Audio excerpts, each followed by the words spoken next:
पंक्ति के साथ कि यदि राजनीति के कुटिल चालों से विस्थापित मारा जाएगा, यदि राजनीति के कुटिल चालों से विस्थापित मारा जाएगा तो याद रखिएगा सभी मंत्रियों सभी विधायकों का परोस सदियों तक धिक्कारा जाएगा, सदियों तक धिक्कारा जाएगा।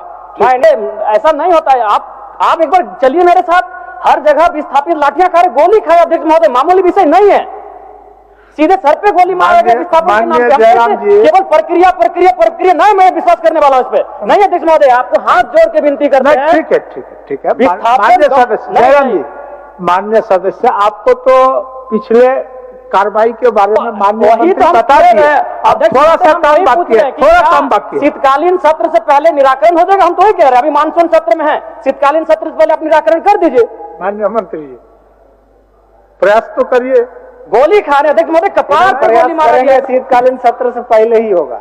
ऐसे कैसे बैठ जाए? हो गया शीतकालीन सत्र का पहले करेंगे। ठीक है अध्यक्ष महोदय, मैं स्वहर्ष अभिस्ताप को वापस लीजिए। अन्य सदस्य जयराम कुमार महतो। धन्यवाद माननीय अध्यक्ष महोदय। आज मैं अपने गैर सरकारी संकल्प के अभिस्ताव प्रस्ताव में सदन में एक ऐसा मुद्दा उठा रहा हूं जो केवल नीतिगत सवाल नहीं है, झारखंड के लोगों की अस्मिता और अस्तित्व का सवाल है। झारखंड की धरती से जब जब खनिज निकाला गया है, बिजली पैदा हुई है, डैम बने हैं, रेल सड़कें बने हैं, तब तब हमने कीमत चुकाई है। कीमत हमारे उजड़े हुए गांवों ने चुकाई है, कीमत खेत खलिहानों ने चुकाई है, कीमत हमारे जंगल और पहाड़ों ने चुकाई है। अध्यक्ष महोदय आज सालों बाद भी कोनार, चांडिल, तेनुघाट, पतरातू, भैरवी, गेतलसूद, मायथन, पंचेत, डिमना, तेलैया डैम के विस्थापित अपना हक मांग रहे हैं।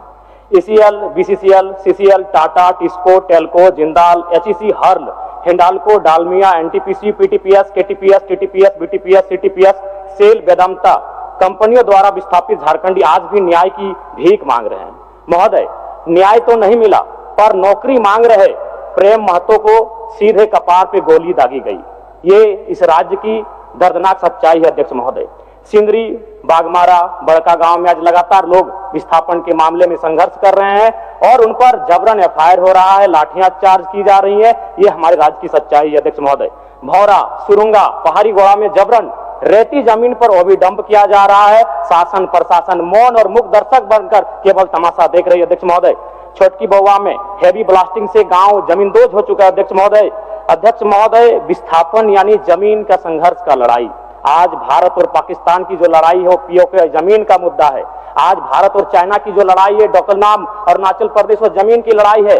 आज इजराइल और फिलिस्तीन की जो लड़ाई है, गाजा पट्टी की लड़ाई, वो जमीन की लड़ाई है। आज ईरान और इजराइल की जो लड़ाई है अध्यक्ष महोदय, वो जमीन की लड़ाई है। आज यूक्रेन और रसिया की जो लड़ाई है, क्राइमिया, वो जमीन की लड़ाई है। अध्यक्ष महोदय यानी आज समझ सकते हैं विस्थापन एक कैसा दर्द है जिसकी लड़ाई आज झारखंड का कोना कोना यहाँ के जनमानस लड़ रहे हैं, चाहे वो एनटीपीसी से हो, गोंदलपुरा हो या गोड्डा का अडानी पावर प्लांट हो।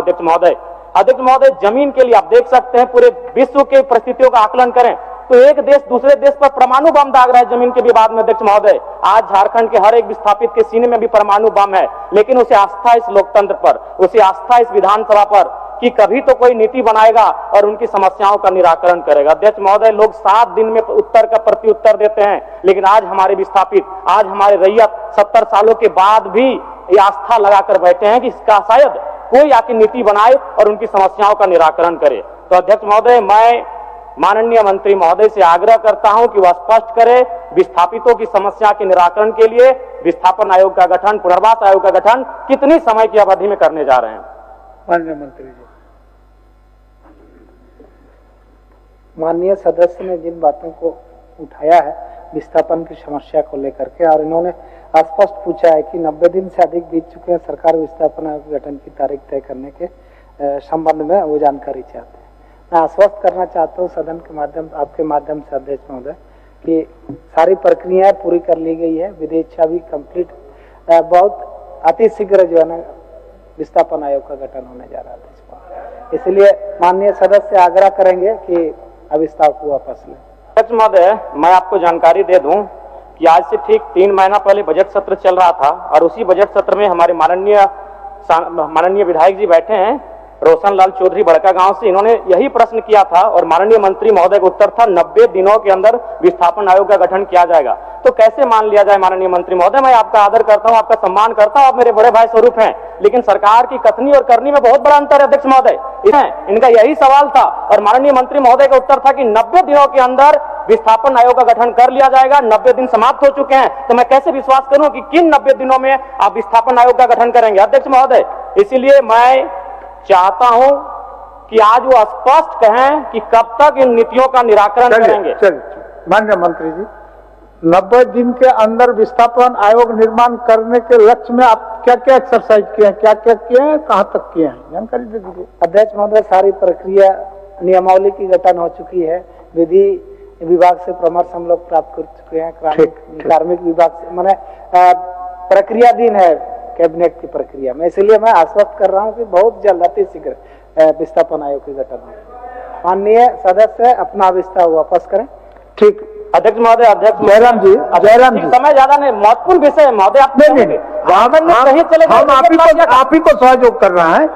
90 दिन के अंदर जो मंत्री जी का आश्वासन सदन के अंदर था, उसमें कुछ दूर तक चले हैं, लेकिन अंतिम जगह पर नहीं पहुंचे हैं, बहुत शीघ्र पहुंचेंगे, यही थोड़ा सा समय लूंगा। चलिए अध्यक्ष महोदय, ये गंभीर विषय है। गोंदलपुरा में लोग 1000 दिनों से धरना पर बैठे हैं, 13 माइल में लोग धरना पर बैठे हैं, यानी नगरी में भी लोग विस्थापन को लेकर आंदोलन कर रही है। गंभीर विषय है अध्यक्ष महोदय। मैं चाहता हूं कि नीति में यह तय होना चाहिए कि भूमि अगर छीनी जाएगी तो भूमि के बदले भूमि मिले, उचित मुआवजा मिले, हर प्रभावित परिवार को रोजगार की गारंटी मिले। विस्थापन से पहले ये आपका मांग है, ये अलग विषय है, ये आपका मांग है, आप किसी भी प्लेटफॉर्म में इस मांग को रख सकते हैं, ये अलग विषय है। मैं एक सुझाव देना चाहूंगा। क्वेश्चन आपका है, एक सुझाव, अभिस्ताप जो है, उस अभिस्ताप के परिप्रेक्ष्य में माननीय मंत्री आपको आश्वस्त करेंगे कि कितने दिनों के अंदर ये बाकी जो काम है इसको कर लेंगे।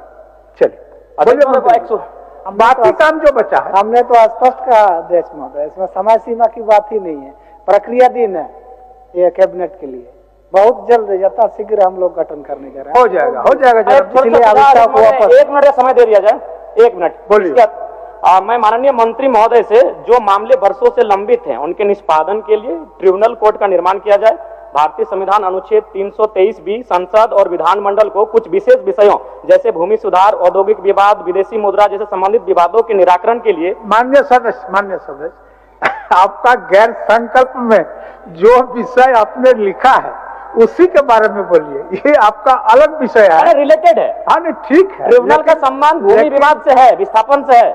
इसमें आपको एब्स्ट्रैक्ट जो बने आप चीज लिखे हैं उसी पर वो जवाब देंगे। रिलेटेड और विषय देखिए, भूमि विवाद ये अनुसूची आप राज्य जो सूची है उसमें 17 का धारा सेक्शन में है कि वो सरकार, राज्य सरकार उस पर कानून बना सकती है। तो मैं समझ नहीं आ रहा कि माननीय मंत्री महोदय पिछली बार भी 90 दिन का समय मांगे थे, माननीय जिस विषय को बोल रहे हैं वही विषय को लाए थे हमारा रजक जी, उमाकांत रजक जी, और उसी पर माननीय थोड़ा सा भिन्न था वो, करीब सीधा एकदम सीधा ऑब्जेक्टिव माननीय मंत्री महोदय बता दें, ताकि अगला बार, आज जो मैं सवाल पूछ रहा हूं, ताकि अगला बार कोई माननीय सदस्य विस्थापन पर बहस और सवाल ना करे, अपना समय जाया ना करे, बता दें कितने दिनों में स्पष्ट। ये सवाल घुमा फिराकर 2-3 माननीय सदस्य आज लेकर आए हैं। ठीक, माननीय मंत्री जी, हमने स्पष्ट कह दिया अध्यक्ष महोदय, इसमें और यथि शीघ्र मैंने कह दिया, प्रक्रियाधीन है कैबिनेट की प्रक्रिया में, तो इसलिए उस पर समय नहीं दिया जा सकता। वो 1 महीना भी हो सकता है, 3 महीना भी हो सकता है, लेकिन गठन की प्रक्रिया है, तुरंत हम लोग करने जा रहे हैं, ठीक है। मान लीजिए तुरंत, फिर भी 15 दिन 45 दिन। अच्छा, तुरंत जब बोल दिए तो तुरंत का शब्द 2-4 साल थोड़ा होता है, तुरंत मतलब अगले सत्र से पहले मान लें, अगले सत्र जब हम लोग शीतकालीन सत्र में सदन में बैठेंगे उससे पहले हम मान लें कि माननीय मंत्री महोदय निराकरण हो जाएगा, विस्थापन आयोग का गठन हो जाएगा। करने जा रहे हैं राज्य हित में, आपकी भी चिंता और भी माननीय सदस्यों की चिंता को विशेष ध्यान देते हुए इस राज्य में लाखों लोग जो विस्थापित हुए उनके साथ न्याय हो।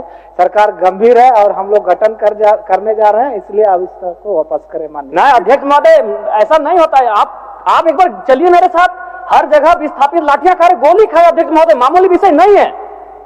सीधे सर पे गोली मारेगा विस्थापन के नाम पे। जयराम जी, केवल प्रक्रिया प्रक्रिया प्रक्रिया नहीं, मैं विश्वास करने वाला हूं इस पे नहीं। अध्यक्ष महोदय आपको हाथ जोड़ के विनती करते हैं। ठीक है ठीक है ठीक है। विस्थापन माननीय सदस्य नहीं, जयराम नहीं। जी, माननीय सदस्य, आपको तो पिछले कार्रवाई के बारे में माननीय वही तो हम बता कह दिए। रहे हैं। अब अध्यक्ष थोड़ा महोदय, सा हम काम वही पूछ बाकी रहे है, हैं कि थोड़ा क्या काम बाकी है। शीतकालीन सत्र से पहले निराकरण हो जाएगा? हम तो वही कह रहे हैं, अभी मानसून सत्र में है, शीतकालीन सत्र से पहले आप निराकरण कर दीजिए। माननीय मंत्री जी, प्रयास तो करिए। गोली खा रहे अध्यक्ष महोदय, कपार पर गोली मारा करेंगे, गया। शीतकालीन सत्र से पहले ही होगा। होगी। ऐसे कैसे बैठ जाए? हो गया शीतकालीन सत्र का पहले करेंगे। ठीक है अध्यक्ष महोदय, मैं स्वहर्ष अभिस्ताप को वापस लीजिए। ठीक है अध्यक्ष महोदय, एक पंक्ति के साथ कि यदि राजनीति के कुटिल चालों से विस्थापित मारा जाएगा, यदि राजनीति के कुटिल चालों से विस्थापित मारा जाएगा तो याद रखिएगा सभी मंत्रियों सभी विधायकों का परोस सदियों तक धिक्कारा जाएगा, सदियों तक धिक्कारा जाएगा। मैं इन्हीं शब्दों के साथ अपने अभिस्ताव प्रस्ताव को वापस लेता हूं। माननीय सदस्य क्या है?